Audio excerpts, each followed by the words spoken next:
Muito boa tarde, pessoal, tudo bem? Muito bem-vindos ao Saúde em Dia. Nós estamos iniciando aqui o bloco 2 da ortopedia. Eu sou Rafael Barreto, sou médico ortopedista e cirurgião de coluna. Vou falar hoje para vocês da hérnia de disco lombar. Então, pessoal, o que é hérnia de disco? A hérnia de disco nada mais é do que uma ruptura do anel externo do disco, né, e o extravasamento da parte gelatinosa, aquela parte mais interna. Então, lembrando um pouquinho, nós temos um segmento de coluna, né, é uma vértebra, um disco e uma vértebra. Esse disco ele é o responsável pela absorção do impacto e distribuição de carga em cada segmentinho da coluna. E quando esse disco ele tem um processo degenerativo, que ele vai desidratar, ele vai perder líquido, vai perder água, ele vai ficar mais fácil de ressecar. E esse ressecamento interno do disco causa as fissuras, que são pequenas rachaduras internas dele, que através dessas fissuras a parte gelatinosa extravasa e acaba herniando. Isso é a hérnia de disco. Tem muitas perguntas que chegam pra gente, né? Doutor, a hérnia de disco ela acontece em crianças, em idosos? Em quem que acontece a hérnia de disco?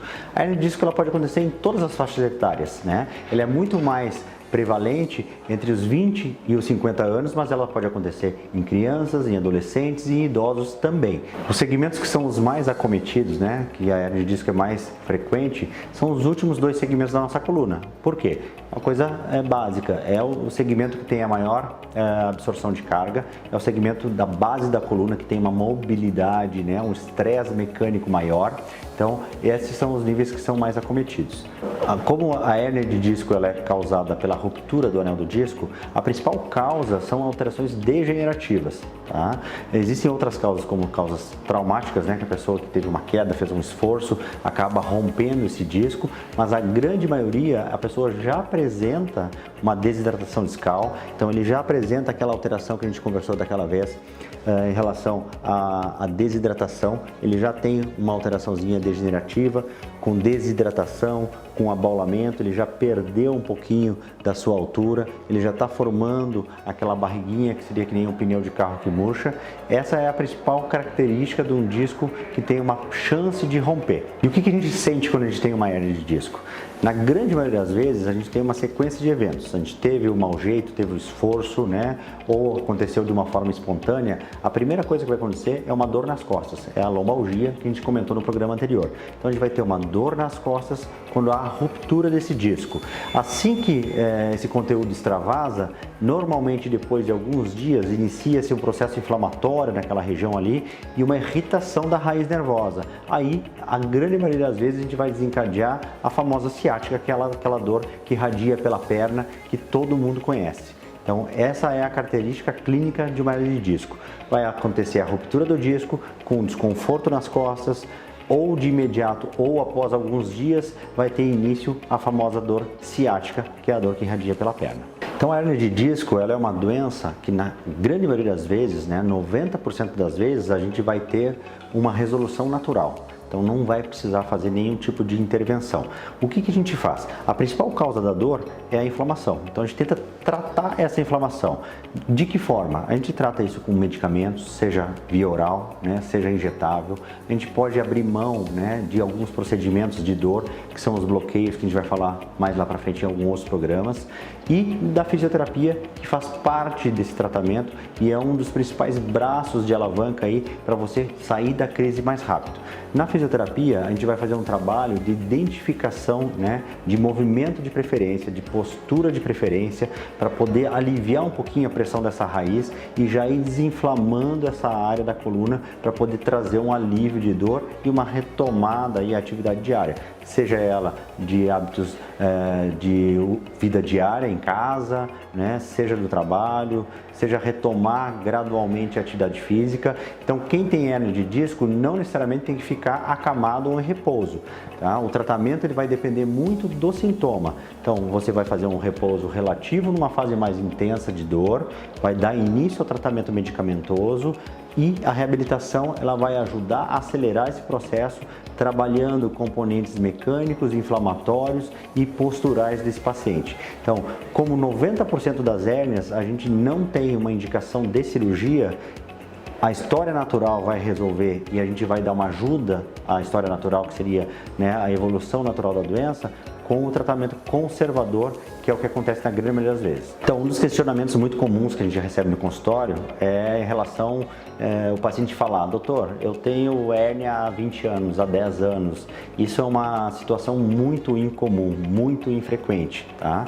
A hérnia de disco, quando a gente tem a ruptura do anel do disco e extravasa esse conteúdo interno, a grande maioria das vezes a gente vai ter uma tendência do nosso organismo reparar essa lesão e a gente vai reabsorver esse fragmento, tá? Isso não significa que esse fragmento ele vai entrar de novo no disco. Ele é reabsorvido, ele desaparece, né? E aí nós vamos ter alterações, né, degenerativas desse disco decorrentes dessa herniação, que às vezes elas vão passar desapercebidas sem nenhum tipo de repercussão.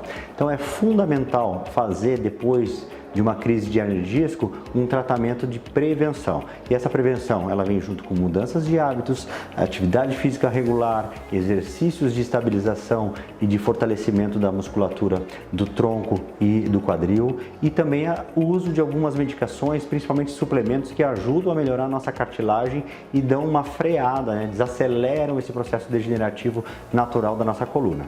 E quando que opera uma hérnia de disco, então? Quando falha esse tratamento conservador. Então, 5 a 10% das hérnias, elas vão ter uma evolução não tão boa. Então, uma persistência de dor, vai ter uma piora progressiva da força, esse paciente vai começar a apresentar uma fraqueza, uma dificuldade de fazer algum movimento, ou a gente vai ter uma alteração mais grave que se chama síndrome da cauda equina, que é uma alteração que é uma urgência, né? Uma hérnia muito volumosa, ela pode comprimir de forma aguda, né, as raízes da coluna e desencadear uma disfunção do funcionamento da bexiga, do intestino, alterações de sensação na região genital, no bumbum. Isso é uma urgência médica. Então essas 3 situações são as principais causas de indicação cirúrgica. Quando falha o tratamento conservador, a gente tem a tendência de indicar cirurgia para quê? Para acelerar esse processo, para diminuir o risco de sequelas, de complicações a médio e longo prazo. Por quê? Quando a gente ultrapassa as 8 semanas de tratamento conservador, que seria tratamento com remédio, com reabilitação, repouso relativo, retomada da atividade física, a gente começa a desenvolver um processo de fibrose, de aderência naquela região. Isso altera o que a gente fala que é neurodinâmica, que é a mobilidade do nervo, tá? Então, mesmo que essa hérnia tenha reabsorvido, ela vai manter uma cicatriz naquela região e o nosso nervo perde um pouco aquela mobilidade e a dor ciática ela pode persistir. Então, quando você tem essa evolução, né, de persistência de desconforto além de 6 a 8 semanas, a tendência hoje é a gente pensar realmente na cirurgia, tá? Por quê? Porque hoje a gente tem técnicas muito menos agressivas que permitem a gente remover essa hérnia sem machucar a musculatura da coluna, que ela é super importante na estabilização e na prevenção, né, da degeneração da coluna. A gente usa uma técnica por vídeo que chama endoscopia de coluna, em que a gente coloca um dilatador e através do dilatador uma cânula e através dessa cânula uma câmera que vai até a região da hérnia e remove essa hérnia com uma lesão tecidual da musculatura, dos ligamentos e da parte óssea da coluna muito pequena, tá? Isso permite uma alta, na grande maioria das vezes no mesmo dia, uma recuperação clínica de imediata daquela dor ciática e um retorno à vida normal em pouco tempo. Então, retornar ao trabalho, retornar a uma atividade física que não exige impacto, não exige muita carga, em um período muito curto de 7 a 15 dias. Então mandem suas dúvidas, né? Mandem sugestões, nós temos aqui o nosso WhatsApp, pode mandar nele qualquer dúvida, qualquer sugestão e nos sigam nas redes sociais, tá? Até o próximo programa.